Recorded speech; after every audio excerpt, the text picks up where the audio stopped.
Guys, ನಿಮ್ makeup ಈ ತರ ಆಗುತ್ತಿದೆಯಾ? ಬಟ್ ನಿಮಗ್ ಬೇಕಾಗಿರುವುದು ಈ ತರ ಮೇಕಪ್. ಗೈಸ್, ಮೇಕಪ್‌ದಲ್ಲಿ ಕೇಕಿ ಆಗುವುದು, ಪ್ಯಾಚಸ್ ಆಗುವುದು ಅಥವಾ ಡಲ್ ಆಗಿರುವುದು, ಲಾಂಗ್ ಲಾಸ್ಟಿಂಗ್ ಆಗದೇ ಇರುವುದು, ಈ ಎಲ್ಲಾ ಪ್ರಾಬ್ಲಮ್‌ಗಳನ್ನ ಯಾವ ರೀತಿ ಸಾಲ್ವ್ ಮಾಡ್ಬೇಕಂತ ಬನ್ನಿ ನಾನು ಈ ವಿಡಿಯೋದಲ್ಲಿ ತಿಳಿಸಿಕೊಡುತ್ತೇನೆ.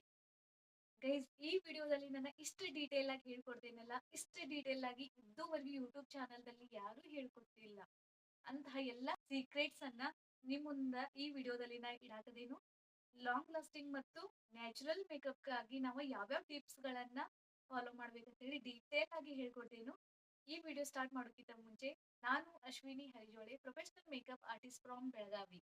ಗೈಸ್, ಇವತ್ತು ನಾನು ಮಾತಾಡಕತ್ತಿರುವಂತಹ topic waterproof, sweatproof ಮತ್ತು ಟ್ರಾನ್ಸ್ಫರ್ ಪ್ರೂಫ್ ಮೇಕಪ್‌ದಲ್ಲಿ ಯಾವ ಸೀಕ್ರೆಟ್ ಇದೆ? ಈಗನ್ನ ನೀಟಾಗಿ ಅಪ್ಲೈ ಮಾಡು.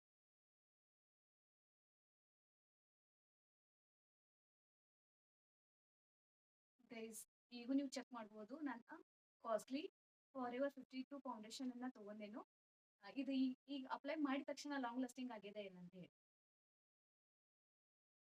ನೋ ಗೈಸ್, ಇಲ್ಲಿ ನಿಮಗೆ ಮಾರ್ಕ್ ಕಾಣಕತ್ತೈತಲ್ಲ, ಈಗ ಅಪ್ಲೈ ಮಾಡಿದ ತಕ್ಷಣ ಫೌಂಡೇಶನ್ ಲಾಂಗ್ ಲಾಸ್ಟಿಂಗ್ ಆಗುವುದಿಲ್ಲ.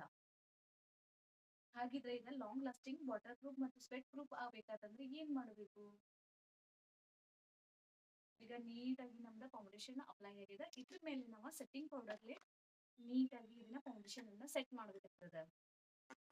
ಈಗ ನಾವು ಸೆಟ್ಟಿಂಗ್ ಪೌಡರ್ದಿಂದ ಯಾವುದೇ ನಾವು ಸೆಟ್ಟಿಂಗ್ ಪೌಡರ್ ಆಗಿರಬಹುದು, ಅದರಲ್ಲಿ ನೀಟಾಗಿ ಮೇಕಪ್ ಅನ್ನ ಫೌಂಡೇಶನ್ ಅನ್ನ ಸೆಟ್ ಮಾಡ್ಕೋಬೇಕಾಗ್ತದೆ.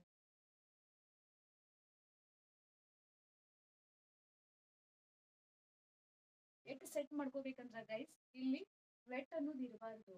ಇಲ್ಲಿ ಹಿಂಗ್ ಹಿಡಿದ ತಕ್ಷಣ ಇದು ಡ್ರೈ ಡ್ರೈ ಆಗಬೇಕು. ಅಷ್ಟ ನೀಟಾಗಿ ನಾವು ಸೆಟ್ಟಿಂಗ್ ಪೌಡರ್ ಅಷ್ಟ ಆಗೋ ಮಟ್ಟ ಪೌಡರ್ದಿಂದ ಮೇಕಪ್ ಫೌಂಡೇಶನ್ ಅನ್ನ ಸೆಟ್ ಮಾಡ್ಕೋಬೇಕು.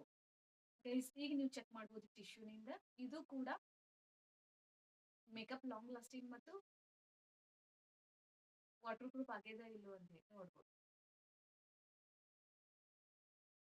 ಈಗ ಇದಂತೂ ಆಲ್ರೆಡಿ ನಮ್ಮದ ವಾಟರ್ ಪ್ರೂಫ್ ಆಗಿದೆ. ಒಂದ್ ಸೈಡ್ ನಾವು ಮಾಡಿ ತೋರಿಸಿದೆ ನಿಮ್ಗೆ ಆಲ್ರೆಡಿ. ಈಗ ಇನ್ನೊಂದ್ ಸೈಡ್ ಇದು ಕೂಡ ನಮ್ದ ಮೇಕಪ್ ಲಾಂಗ್ ಲಾಸ್ಟಿಂಗ್ ಆಗದ. ಟಿಶ್ಯೂನಲ್ಲಿ ಯಾವುದೇ ಪ್ರಾಡಕ್ಟ್ ಬರ್ತಾ ಇಲ್ಲ. ಗೈಸ್, ಈ ವಿಡಿಯೋ ನಿಮ್ಗೆ ಏನಾದ್ರೂ ಯೂಸ್ಫುಲ್ ಅನಿಸ್ತಂದ್ರೆ ಕಮೆಂಟ್ ಸೆಕ್ಷನ್ ಅಲ್ಲಿ ಕಮೆಂಟ್ ಮಾಡಿ ತಿಳಿಸಿ. Thank you for watching.